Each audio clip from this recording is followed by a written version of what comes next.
तो हेलो दोस्तों, आपका क्वेश्चन आपकी स्क्रीन पर दिख रहा होगा आपको, ठीक है। बाकी फिर भी हम एक बार लिख लेते हैं। ये है आपका क्वेश्चन नंबर 13, ठीक है। तो हम एक बार देख लेते हैं इसमें हमें क्या क्या गिवन है और हमें क्या बताना है, ठीक है। एक ट्रायंगल बना लेते हैं पहले हम, ठीक। उसमें एक डाल देते हैं।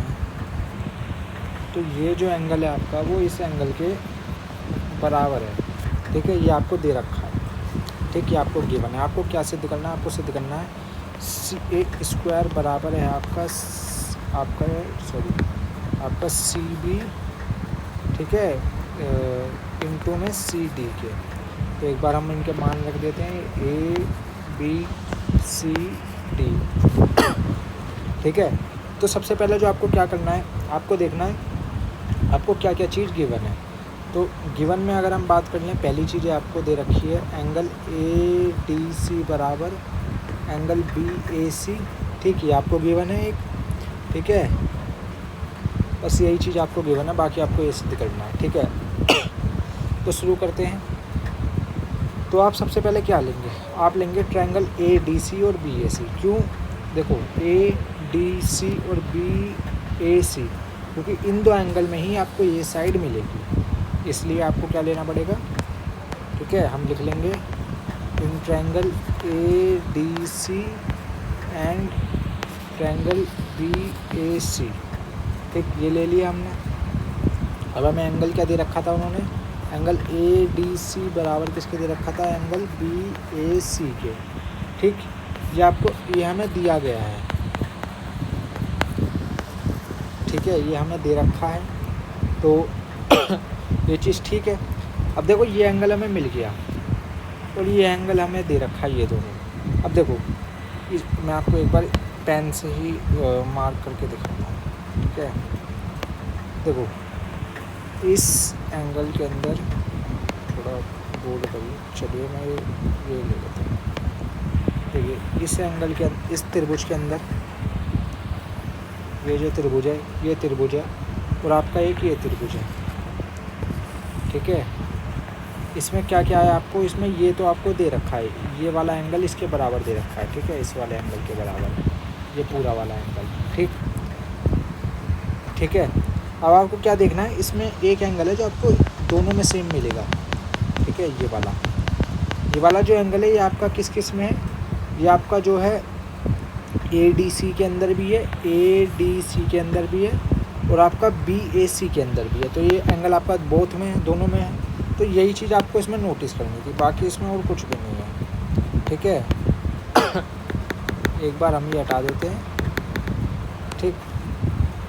तो फिर हमने कहाँ तक कर लिया था? ये हो गया था। तो हम क्या कह सकते हैं? एंगल सी बराबर है एंगल सी के, ठीक। और ये किस लिए? ये आपका उभयनिष्ठ है, या आप इसे कॉमन लिख सकते हैं, उभयनिष्ठ लिख दीजिए, ठीक है, ठीक। कॉमन है ये आपके दोनों उसमें। अब देखिए, जब आपके दो एंगल बराबर हो गए तो तीसरा एंगल आपका ऑटोमेटिक बराबर हो जाएगा, ठीक है। तो वो तीसरा एंगल कौन सा आपका? देखो, आपका ये वाला एंगल हो गया इसके बराबर, ये वाला एंगल हो गया इसके बराबर। तो ये वाला एंगल किसके बराबर होगा? ये वाला एंगल इसके बराबर होगा। समझ आया, ठीक। हालांकि आप दो चीज़ों से ही इसे सिद्ध कर सकते हो, एंगल प्रॉपर्टी लगा के भी आप समरूपता सिद्ध कर सकते हो, पर हम इसमें एक और चीज़ जोड़ देते हैं, ठीक है। तो एंगल आपका डी ए सी बराबर ए बी सी, ठीक है। आपका क्या आएगा? एंगल डी ए सी बराबर आपका क्या आएगा? A B C, angle A B C, ठीक है। तो ये आपको मिल जाएगा। किस लिए? दो कॉमन है तो तीसरा आपका कॉमन ही होता है, मतलब दो सेम है तो तीसरा आपका ऑटोमेटिक सेम होगा वाली थ्योरम से, ठीक। ये हो गया आपका। इससे फिर आप क्या कह सकते हैं? एंगल ए डी सी समरूप है आपके त्रिभुज बी ए सी के, किससे? एंगल से। हालांकि आप इसमें एंगल वाली थ्योरम भी लगा सकते हो, 2 वाली भी लग जाती है, 3 वाली भी आप लगा सकते हो, ठीक है, जैसा आप ठीक समझें। अब देखो, अब हमें क्या लेना है? हमें लेना है, देखो, जो एंगल डी है इसके सामने क्या है भुजा, सी ए, ठीक है। और एंगल जो आपका ए है उसके सामने क्या है आपकी सी बी। ये देखिए नीचे, देखो जो आपका एंगल क्या है आपका डी, इसके सामने क्या है ए सी, सी ए या ए सी जो भी आप कहना चाहें। और एंगल ए के सामने, इसके सामने क्या है आपकी ये वाली भुजा, और इसके सामने ये वाली भुजा, ठीक। ये हो गया।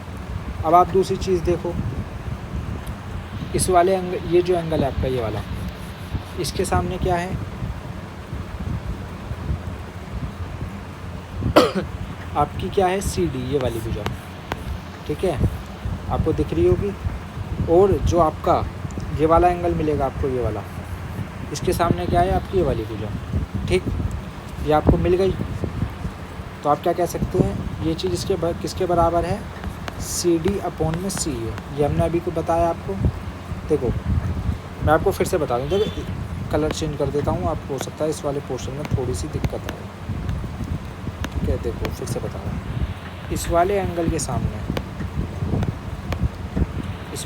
के सामने आपको ये वाली भुजा मिल गई एक बार, ठीक। और इस वाले एंगल के सामने आपको ये वाली भुजा मिल गई एक बार, ठीक है। अब आपने क्या करा, अब आप देखते हैं कि आपका जो ये वाला एंगल है, इसके सामने जो भुजा है, ये जो एंगल है इसके सामने भुजा है ये वाली ए सी। और जो इस वाले त्रिभुज का, ये वाले त्रिभुज का जो ये वाला एंगल है, इसके सामने भुजा है आपकी ये वाली। तो जब आप इन्हें लेंगे, क्योंकि इसने इसी का रिलेशन बताना है आपको। उसने क्या बोला है आपसे, देखो उसने बोला है आपसे कि आपको सी ए सिद्ध करना है सी बी और सी डी के साथ। तो देखो सी बी ले लिया हमने, सी डी ले लिया हमने, और ए सी ले लिया हमने, ठीक है। तो हो गया। अब देखो हमें क्या करना है, सिंपल सा, कुछ चीज़ नहीं करनी। देखो सी ए इधर भाग में, इधर जाके गुणा में, तो सी ए इंटू में सी ए बराबर हो जाएगा सी डी इंटू में सी बी के। अब सी ए की पावर 1, सी ए की पावर 1, सी ए की पावर 2 बराबर सी डी इंटू में सी बी। ये चीज़ आपको पूछी है उसने, सी बी सी डी कर लो, सी डी सी बी कर लो, यही उसने आपसे पूछा था। तो बस आपके क्वेश्चन का आंसर यहीं तक था। मैं आशा करता हूँ आपको ये सवाल समझ आया होगा, ठीक है। तो हमारे साथ ज़रूर जुड़ जाएं, चैनल को सब्सक्राइब ज़रूर कर लें। धन्यवाद।